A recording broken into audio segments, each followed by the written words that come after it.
live Road to the White House coverage on C-SPAN.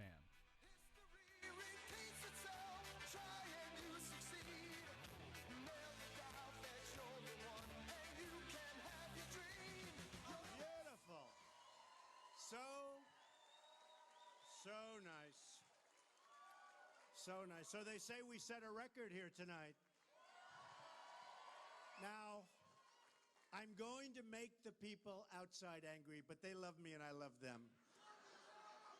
We have over 1,000 people outside. We have hundreds of people in the second auditorium. But you people got the good real estate, right? You got the good real estate. So this has been an amazing period of time. I know it's very early, but the polls have been through the roof. Every one of them. Every one of them. Because, and I don't know if it's for me or if it's for the message or maybe it's a combination of both, but you know, I brought back a term that hasn't been used in a long time. It's called the silent majority. There's a tremendous silent majority that politicians have taken advantage of. I mean, they have taken advantage of the people of this country long enough. They're largely incompetent, except when it comes to getting reelected. That's what they do. And look, who knows them better than me? I've contributed to everybody. And who knows them better than me? They're great at one thing. Don't make any waves, get reelected, serve it out, then get reelected again. I see it all the time. I've been watching it for so many years, and I personally am sick and tired of it.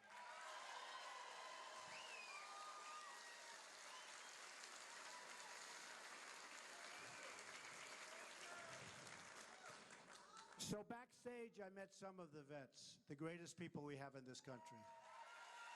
And they've been mistreated. They've been treated like third-class citizens, and it's going to stop. It's going to stop.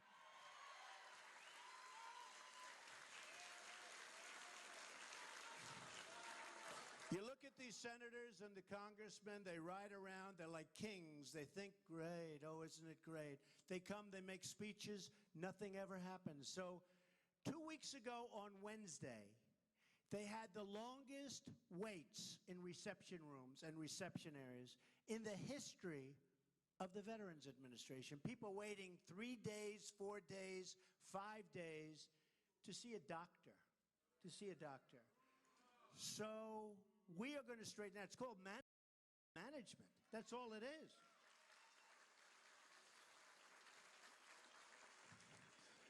The military is going to be so strong in this country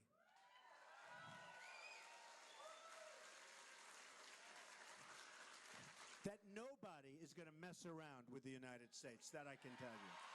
That I can tell you. Nobody.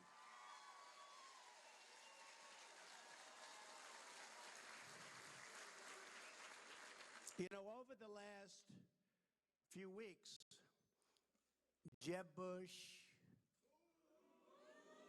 in favor of Common Core, weak on immigration, not good on military. Can you believe, thought the Iraq War was a good thing? I mean, look, you can make a mistake. I was against it for a long time. I'm the most militaristic person in this room, but you have to know when to use it.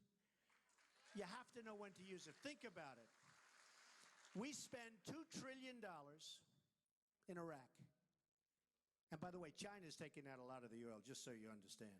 ISIS may have it, and Iran may have it, but China's taken out a lot of the oil. Can you imagine? We never do anything right with China.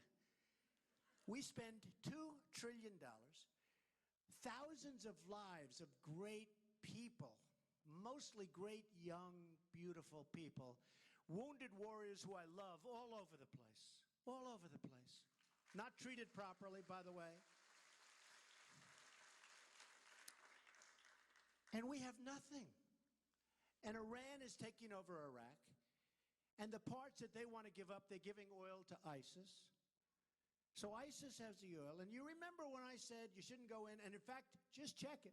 Reuters wrote an article, big article, in 2004 that Trump, don't go in because you're going to ruin the balance. You had Iran and Iraq, they were the same. They were twins. They'd have wars for years, wars, boom. One goes this way, one goes that way, one. And I said, if you take out one, the other one's going to take over. Well, we took out one, and look at the mess we have. We've destabilized the Middle East, and it's a mess. And Jeb Bush he didn't know the difference. He couldn't answer a question. Was Iraq a good thing or a bad thing? It's all right to say they made a mistake. Finally, after going to his pollster, who he pays a fortune to, by the way, after 5 days, he said it was a bad thing. Okay, so let's accept that. That's okay. Then the other day, I'm watching, yesterday, and he's saying, well, we got Saddam Hussein out, didn't we? I mean, I'm not a fan of Saddam Hussein, but he ran the place, and he had no weapons of mass destruction. And now instead of Saddam Hussein, we have far more brutal. We have ISIS. And we will have Iran because they're already making deals. 2 weeks ago I read where the leaders of Iraq are visiting the leaders of Iran. What do we get out of this stuff? What do we get? We have stupid leadership. Now, if you remember, so I didn't want to go in, I was right.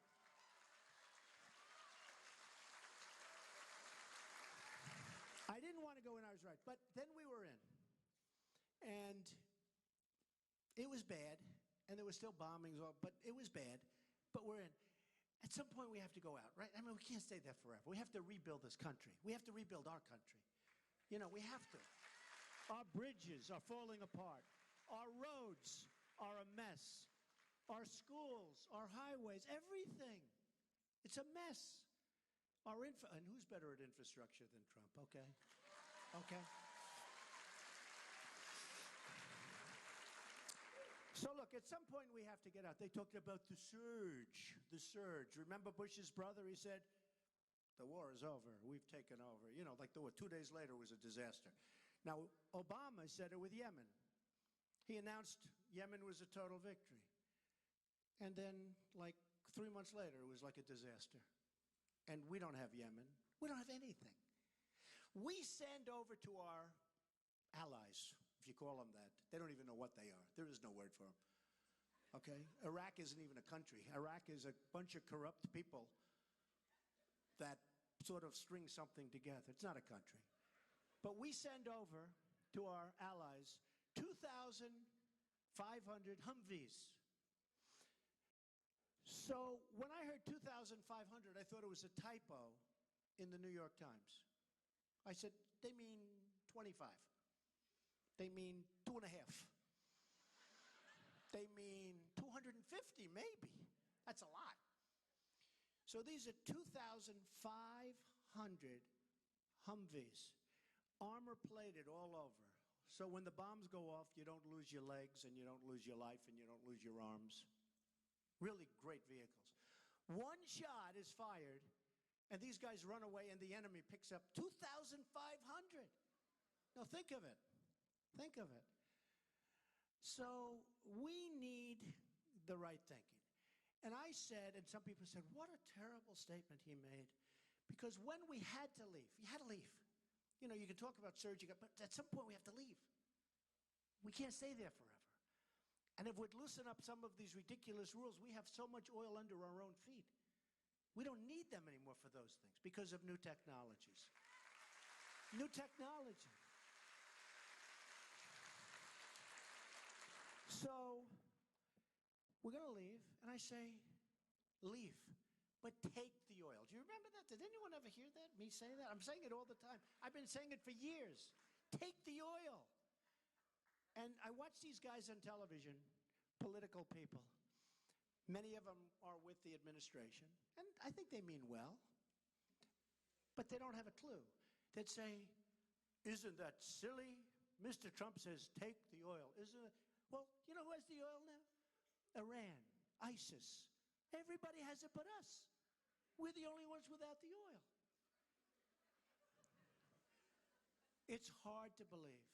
We need General Douglas MacArthur, I thought he was great. You know, to this day, the highest academic record, I'm big into school and academics. I love it. I went to the greatest school. You have to be really smart to get into that school, the Wharton School of Finance. But you got to be really smart. And that was before I was Trump, you know? That was before I was Trump. But you have to be really smart. That's like the hardest one. But, you know, even then, by the way.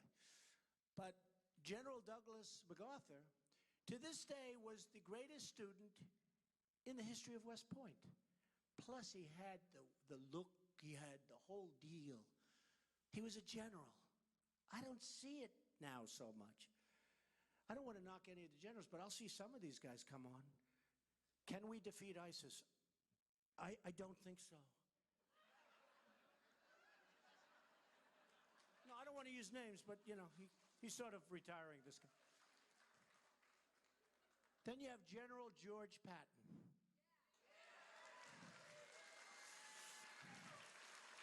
So,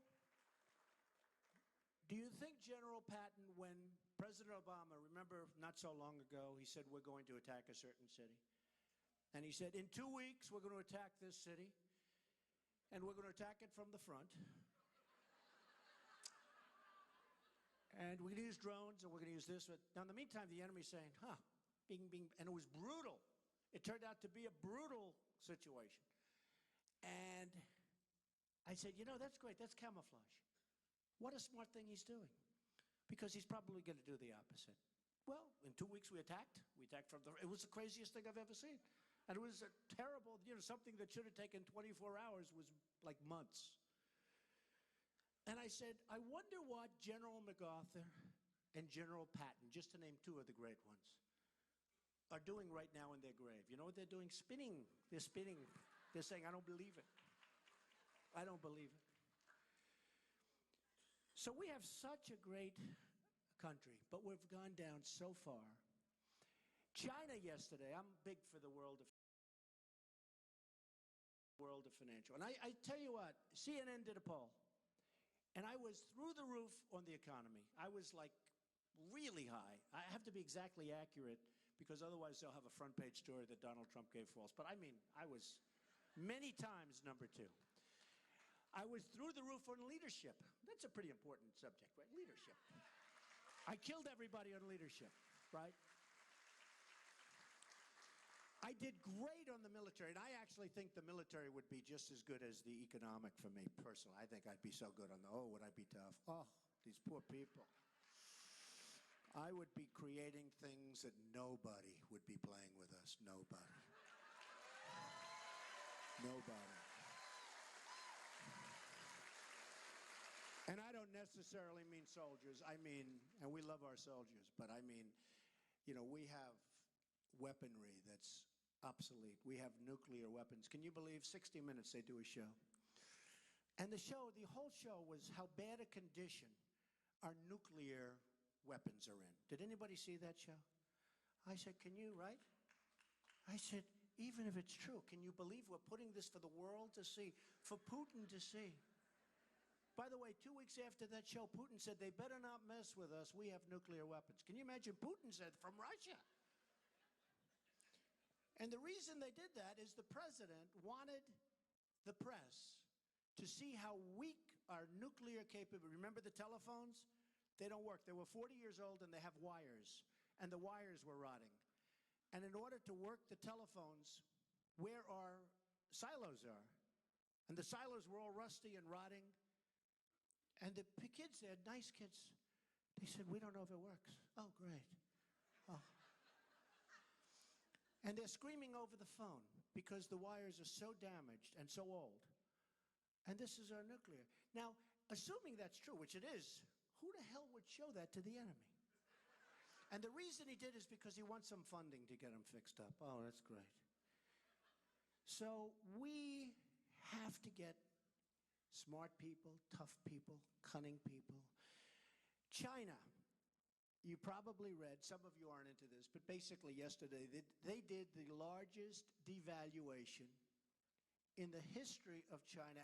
Now they think the history, but they actually say only in the last 2 decades. Oh, okay, now I feel much better. Some people said in history, but they actually brought it down to 2 decades. In other words, 20 years. Okay, okay. What that means is you hear that sucking sound. You know what the sucking sound is? That means jobs. That means money. That means all of this coming out. They did a number on us. And I said when they did the last one, which wasn't long ago, like 6, 7 months ago, but it was a much more modest evaluation, I said, I can't believe that Obama's allowing this to happen. And we have all the cards. I just told the press, it's the greatest theft in the history of the United States, what China has done to us. We have rebuilt China. Our money has rebuilt China.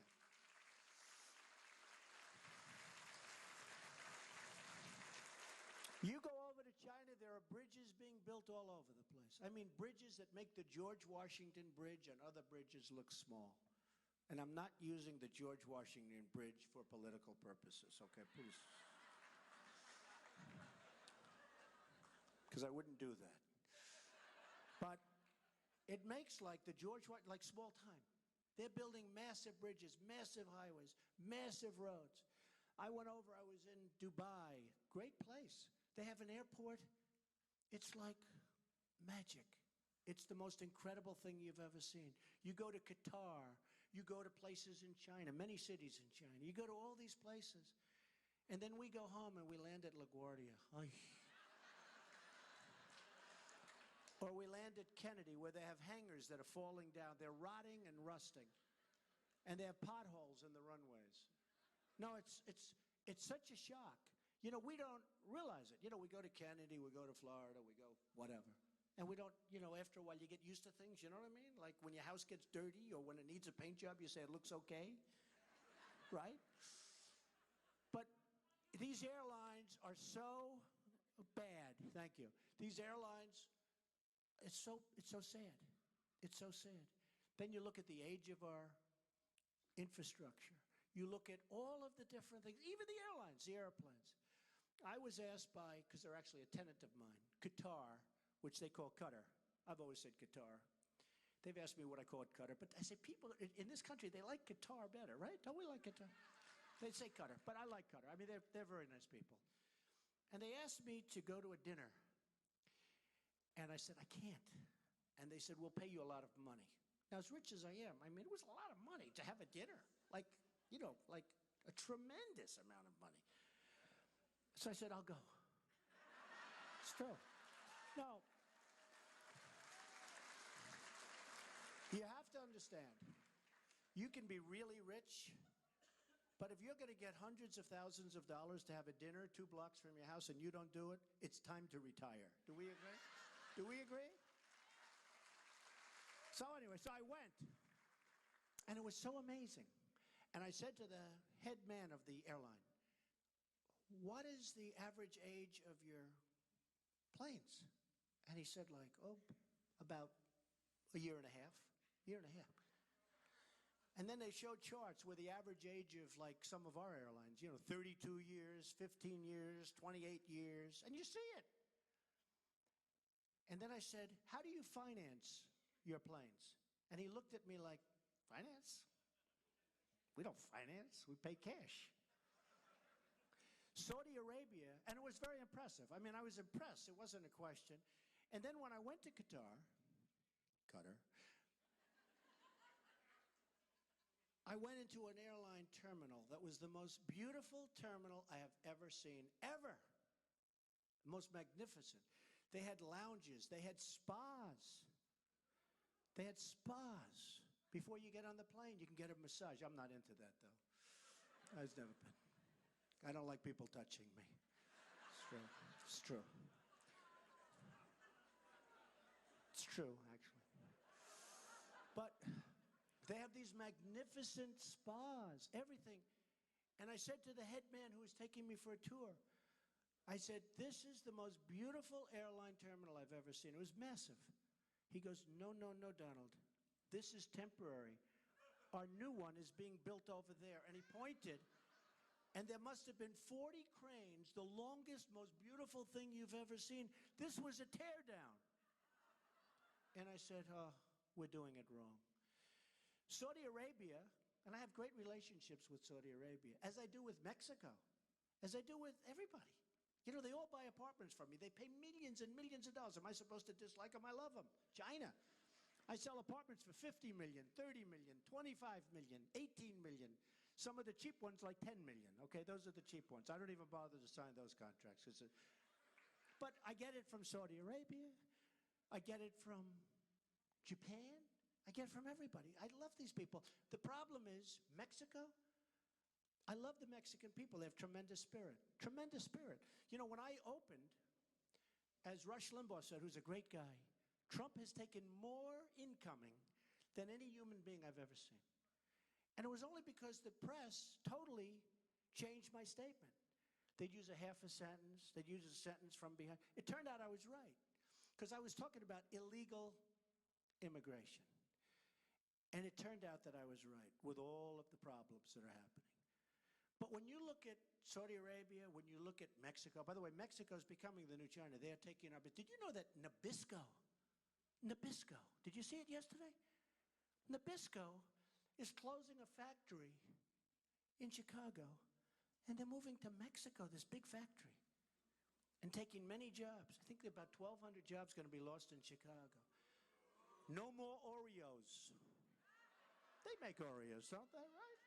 No more Oreos. I don't like Oreos anymore. But no, they announced, and they're doing other things, and they're moving. Mexico, and it's great. I mean, look, Mexico, if you can get away with it, it's great. I have such respect for the leaders of Mexico and their negotiators. So I don't dislike them. The biggest bank in the world is a tenant in my building, one of my buildings. It's an incredible bank. It's the largest bank. Citibank is like a tiny subsidiary compared to this one in size. And I never have to worry about the rent, right? But, so I love these people. Apartments. With Mexico, I've hired, as an example, thousands over the years, thousands of people have worked for me from Mexico and from lots of other places. They're incredible people. But the problem is their leaders are smarter and sharper and more cunning than our leaders. They're much more cunning. The word cunning is very important because it's like sort of streety. You know, they know what's going on. And they are ripping us left and right, all of these countries. Frankly, I mean, I could mention 100. We don't make good deals anymore. So one of our great deal makers, you probably heard of him, Carl Icahn, right? Good, smart guy, right? So I had dinner with him the other night. I said, Carl, if I do this, and I'm really doing well. I mean, you know, hey, are we leading in every poll? Every single poll.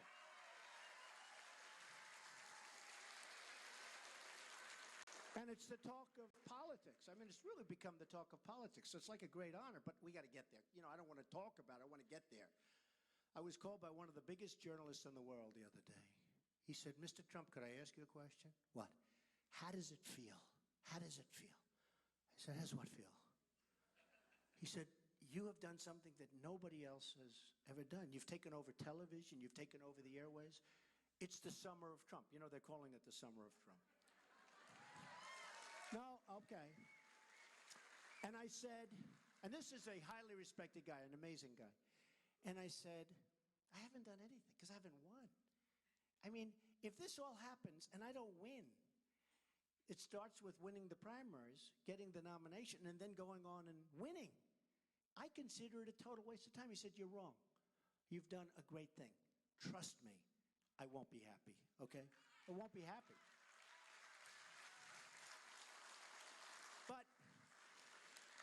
But we're all doing well.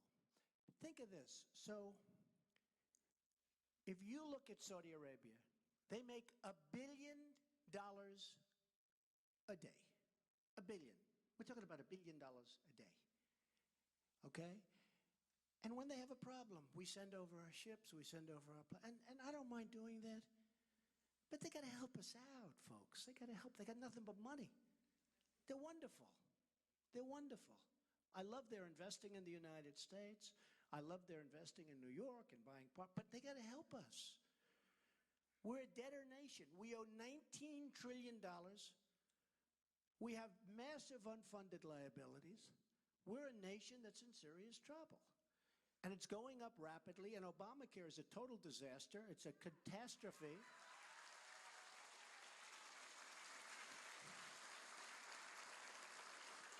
It's got to be repealed and replaced. It's got to be. First of all, your premiums, I don't even have to see it. Your premiums have gone way up.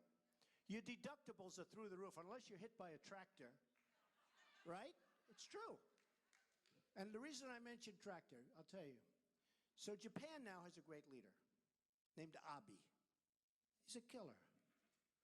Our negotiator is Carolyn Kennedy, who got the job by going into the White House and saying, I have nothing to do.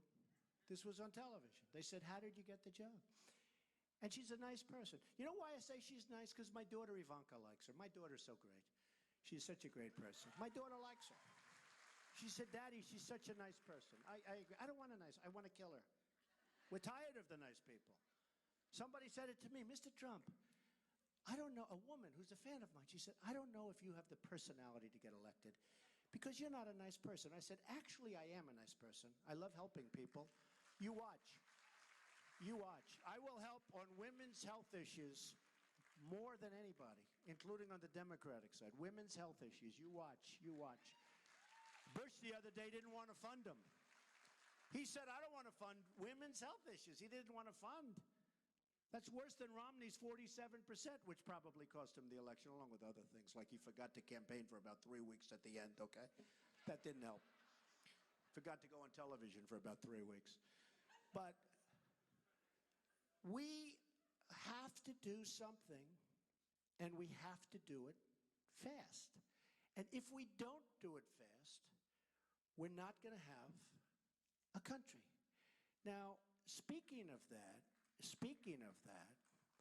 you know, it's funny, I got a great review on a speech the other night. They say his only problem is he speaks through his applause. You know why? I don't have time to wait for the applause. I want to just do it. It's true. The guy gave me like this great review. He said, he's a great speaker. He does beautifully. He's, you know, he's not scripted, which is good. Supposing I was reading all the stuff, you know, with the teleprompters.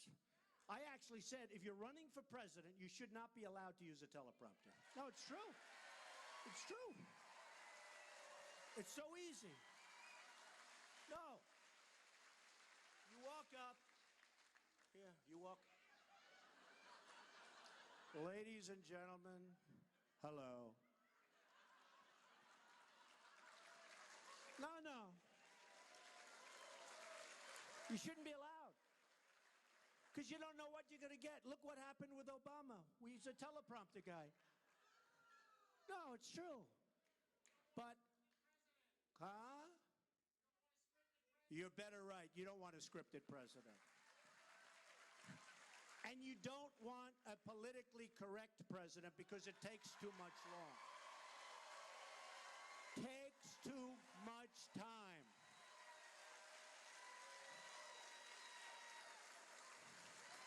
It's true. It's true.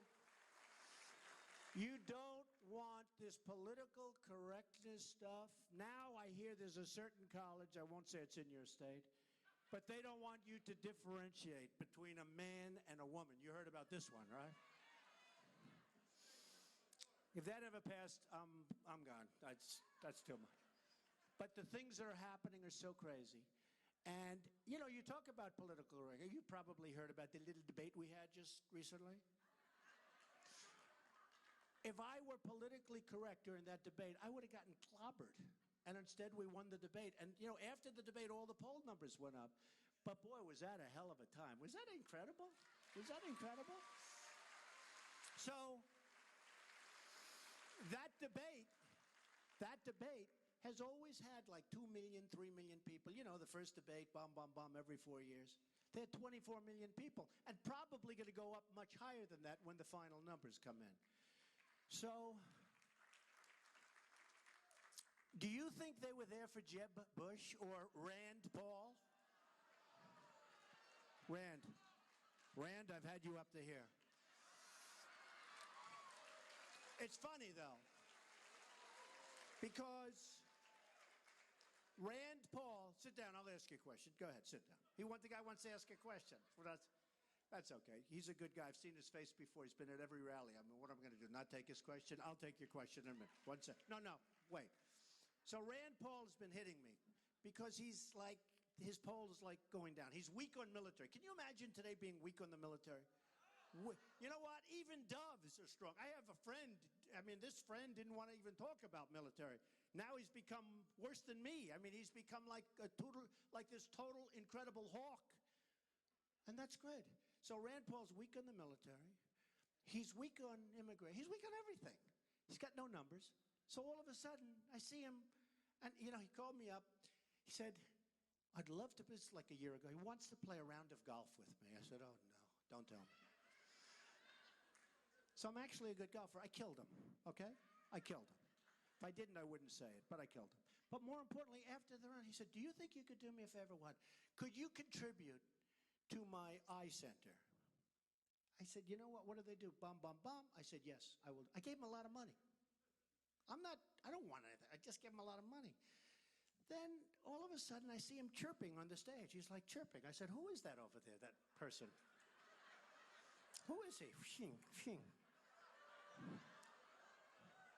And now he's going around, saying like bad things, whatever, And the beauty is this. Nobody ever attacked me like Senator Lindsey Graham. I mean, what he said. And he went from 1% to nothing. It's true. Nobody ever attacked me, nobody, like Perry of Texas, who, by the way, did a lousy job at the border. I mean, he's talking about the border. The guy was governor, and he keeps talking about the border. I say, you were governor of Texas. Why didn't you fix it? The new governor is doing much better than him, but we won't say that, okay? Because he's actually a nice man. And he didn't like it when I said, you have to pass an IQ test to come up on the stage. He said, no. He said to me, Donald Trump is keeping a senator, by the way, a failed senator, off the stage. I said, wait a minute. Went to the best schools, great student, went out, made a fortune, did The Apprentice, one of the most successful shows on television ever. NBC renewed it. I said, I'm not doing it. NBC comes up, renewed it. The biggest people in NBC came to my office 4 months ago. Please do it, please, please. I said, I'm not doing it. I'm going to make this country great again. I'm going to run for president. We're going to make the country great. I wrote many bestsellers, including Trump, The Art of the Deal, which was about the #1 selling business book of all time. There, he's got it. I said the other night, my second favorite book. Did you know what I said is my first favorite book? The Bible. That's true. It's the same thing. And I didn't ask him to stand up. Actually, I got my biggest hand the other night when I said my favorite book is the Bible. My second favorite book is The Art of the Deal. And it's not even close. The Bible's much. It's not even close. But anyway, so these people, they went down. So now I have a new guy coming. It's Rand Paul. And that's okay. And actually, Carly was a little nasty to me. Be careful, Carly. Be careful. But I can't say anything to her because she's a woman, and I don't want to be accused of being tough on women. I can't do that, right? Can I do that? Women, am I allowed to fight back? Huh? Am I allowed? She's been a little nasty to me. So I promised that I wouldn't say, and I said it to myself, I promised I wouldn't say that she ran Hewlett-Packard into the ground. I said I will not say it. That her stock value tanked, that she laid off tens of thousands of people, and she got viciously fired. I said I will not say that. And that she then went out and ran against Barbara Boxer for the United States Senate in California. And it's a race that should have been won, and she lost in a landslide. And I said, I will not say that, okay? All right? So I'm not going to say it. So our country has tremendous potential. We have to take back our jobs from China and all of the other people. We have to renegotiate our trade deals by getting people like Carl Icahn and Henry Kravis and our great deal. We have the greatest deal makers in the world.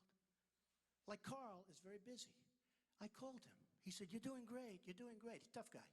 You're doing great. Every poll, you're doing amazing. I said, Carl, do me a favor. Just relax. I want to do this. If I win, you take China. I'll get somebody else to take this one. I'll get some. We will have our best. And these people, Carl's, I think he's a nice guy, but some of them are not nice. Some are horrible human beings, okay? But they're the greatest in the world. Do we want nice people, or do we want these horrible human beings negotiating for us? Horrible. I want horrible. I want the horrible ones. We will make great trade deals. We will save Social Security without cuts. We will come up with health care plans that will be phenomenal. Phenomenal. That will be less expensive. We have to get rid of the little artificial circles. I call them the insurance company circles. You know what I mean. You're in the business. We have to get rid of the artificial circles wrapping around the states, all paid for by your local insurance companies, because they have monopolies. I have a huge company, and if I'm in New York, I get like no bids. I get one bid, okay? I go to New Jersey, where I have a lot of stuff. I go to California, where I have a lot of stuff. I go to Florida.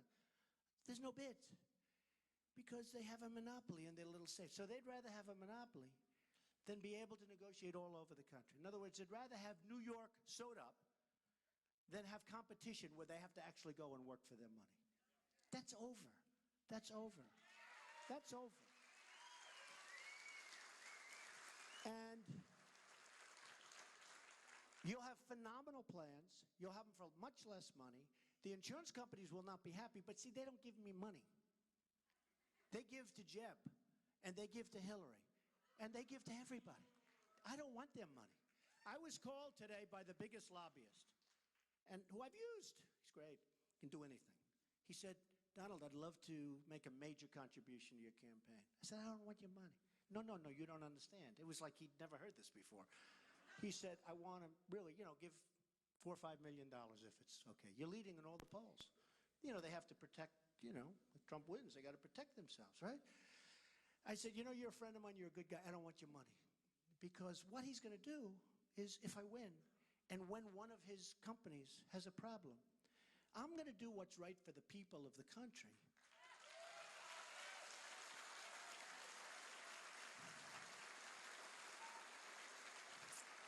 I'm not going to do what's right for him and his people. So you have the special interest people, and you have all of these lobbyists, and you have the donors. And I will tell you, nobody is going to control us. We're going to work this together, and we're going to make it so strong and so great. I use the concept of the Ford plant being built in Mexico. It shouldn't be built there. We want it built in Michigan. We want it built in New Hampshire. We want it built in Iowa. How does it help us? You go to the great business schools, and you do really well, and then you come home and you say, well, let's figure this out. They're going to spend $2.5 billion building a plant in Mexico. They're going to make cars, trucks, and parts, and they're going to ship them back to the United States. How does that help us? And we get no tax. We get no tax.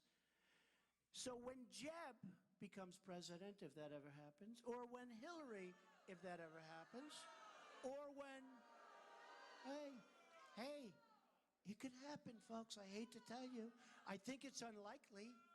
But if Jeb became president, when they say, Mr. President, it's very bad that Ford's building in Mexico. Oh, okay. We'll do something. Let me go to sleep first. We'll do something. We'll do something about it. As soon as he says we'll do something, hey, he's not stupid. The lobbyists will call him. They gave him some of this $114 million. And the donors and the special interests. They'll say, well, wait a minute, we have stock in Ford. We want Ford to do what they want to do. You have to. And the lobbyist will go up to him and say, Mr. President, you can't do this. These people gave you $2.5 million. Oh, they did. That's right. I can't do it. And they'll build happily, and they'll have a nice plant, and we'll lose thousands of jobs, and, terrible. Now, what I'd say is different. They will call me too, but I wouldn't even take their call. But I might take them, because some of them are actually nice guys. So I'll take them and say, no. I'll start the conversation. No. And I wouldn't use Carl or anybody in this because, and by the way, I hope the press calls Carl Icahn because he feels very strongly about this. And he wants to do it. He's so anxious to do it. He's wealthy as they all want to do it. You know, a guy like Carl Icahn, he's worth many billions of dollars. He wants to do it. This is more important to him than a deal. He doesn't need another deal. I say, Carl, how many deals can you do? Just make the great deal is this country. That's the great deal. We got to make this country rich, and then we got to make it great. And I've said the same thing to others. But okay, so they come up to Trump, and I wouldn't call any of these guys because this is too easy. Too easy. So the head of Ford calls me up, and he says, Mr. President, we really want to build this plant in Mexico. I said, well, congratulations, but you're not going to do it. Well, we're going to go forward. That's okay. Then we're going to charge you a 35% tax on every car and truck and part that comes into our country. Every single one. 35%. He says, you can't do that. I said, trust me, I can do it. Trust me. And what happens is probably they fold before 5 o'clock. It could be they'll play tough and they'll wait till the next day. I say they fold before 5 o'clock. And the reason I wouldn't waste the time of the killers I told you about, the great negotiators, because this is just too easy. This is too easy. This is a couple of phone calls. So what happens now is the next day they'll call up and they'll say, please, Mr. Prowse, say, no, I want you building in the United States. And if you do it, that's the way it is. And they will say, Mr. President, we're building our plant in the United States. It's that simple. It's that simple. Who would let Nabisco, who would let Nabisco go to Mexico? Who would let these car companies? In Tennessee, they were expecting a great deal with a major foreign car company. It was going to be built in Tennessee. It was all set. Going to be built in Tennessee. It was going to be a great deal. And all of a sudden, the last moment, they announced they're not going to do it in Tennessee. They're doing it in Mexico. Who would allow this to happen? Obama. You're right about that. That's a very good answer. It won't happen. Believe me, with Trump, it won't happen. It won't happen. Go ahead. I mean, this guy, I hope this question's worth it. This guy has been standing up for the entire thing. I hope this is going to be a good question. Go ahead. Mr. Trump, I've been doing investigations in Washington for 30 years. I've had threats on my life, too. Okay. My work's been on the cover of Time, and Fox hasn't touched this. And I've been in touch with Kelly, too. And I've been in Let's go. Come on. Gotta go. All right. Gotta go. There's He's screwing up my whole speech, this guy. Yeah. Go ahead. There's counterfeit substandard parts in most of the nuclear plants in the United States. Counterfeit substandard parts in nuclear plants in the United States. I'm not surprised to hear that. Why? Am I surprised? And some of them have come from China. Now, when I brought... And in airplanes, too, by the way. When I brought this out, the NRC, Nuclear Regulatory Commission, accused me of conspiring to topple their agency, had me in mass federal court for 6 years for a short time. Now, right now, you could do something for the state of Massachusetts and New Hampshire. And I just got back from Chattanooga, too.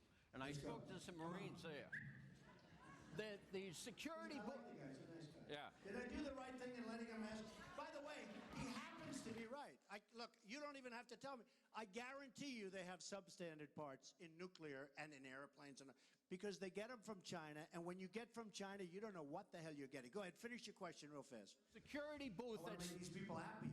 The security booth at the Seabrook nuclear plant is empty right now, and the NRC said it's not required. Okay? Now, I got involved because I'm in the nursing home profession. Okay, come on, I got to go. Hey, come on. Oh, wait a minute. No, let me finish this. Okay. You know what? I think your question's great, and I can understand. He's talking about basically counterfeit parts, just to cut to the chase. We don't have to know that you're in the nursing home business. What, are you trying to talk to some of us about joining your little home? Come on, sit down. Enough. We think it's good. We think your point is good. Yeah, give it to him. Good. I'll read it tonight around 1 in the morning instead of sleeping. All right. It's good. It's good. Go. Sit. Come on. Come on. Let's go. What a nice guy, right? Nice guy. Hey, he means well. Honestly, he means well. You do. Oh, stand up. You stand up. This guy I love. Tell me, how bad are the vets being treated? Worse than you understand. Way worse than we understand. Go ahead. You have over 8,000 veterans a year that cannot access to care, and it is, let me put this in context. 8,000 veterans are committing suicide because of the incompetence and the corruption going on at the VA system. That's just the ones committing suicide. Let me It's a put tremendous problem. Right? Suicide within the vet. Let's put this in context. That is the equivalent of a World War II baton death march every year. Yeah. Okay? I've been hearing about it Right. so much. The suicide rate is unbelievable. 47,000 veterans total for all kinds of other reasons. No one is being indicted. No one is going to jail. The VA OIG has been proven to be covering it up. That's why the OIG head of it just lost his job recently. When you are president, can I have your word that you will bring in the FBI and start investigating this VA because I would we do that. need to It clean can't be. this up. I would do that. Look. It can't be, a great question. It can't be just incompetence because it's so bad what's happening to the vets and the VA. It's so bad that it can't be just incompetence. It's got to be theft, and it's got to be a lot more than we're hearing about. So I would do that. Thank you, man. Go ahead. Come on. I have to fight for this because my son is an active duty gunny sergeant in the United States Marine Corps, and I will not let him walk into this nightmare like I did. Okay. I love it. I love it. Thank you.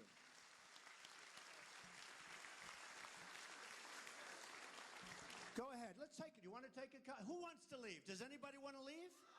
No. I have all night. Let's take a couple of questions. Go ahead. Go ahead. You got that fire move down. Do you think you can fire some of these federal employees at the VA? Well, you have to. But not only the VA. How about the EPA? How about the EPA? Okay. How about our Common Core folks in Washington? How about Common Core in Washington? You think you could get rid of a few there? You're right. Right. Good question. Yes, sir. Go ahead. Young guy here. Go ahead. I'm a NASA Space Technology Research Fellow at the Massachusetts Institute of Technology. You know, my uncle was a professor at MIT, so that's good. So I'm in a joint program, MIT and Harvard Medical School, and I'm actually a graduate of Winnicott Pretty High School. smart guy, huh? Good. Go ahead. When you announced that you were going to run for president, you said that America needs victories again. Right. We have no victories. Do we have victories? You know, when do we beat somebody in trade? And we don't beat anybody. So in my industry, the biggest we're going to have so many victories. We're going to have so many victories, they're going to be pouring out of your Harvard-educated ears. You watch. Go ahead. So in my industry, one of our biggest victories was putting a man on the moon. Yeah. What do you think about putting humans on Mars? Honestly, I think it's wonderful. I want to rebuild our infrastructure first, okay? I think it's wonderful. Go ahead. Yeah? Go ahead. Wait for that mic. Go ahead. Come on. Let's get with it here. All right, just shout. Brenda Bouchard. I live in Madbury. I've been a caregiver for nearly 10 years. My husband has younger onset Alzheimer's disease.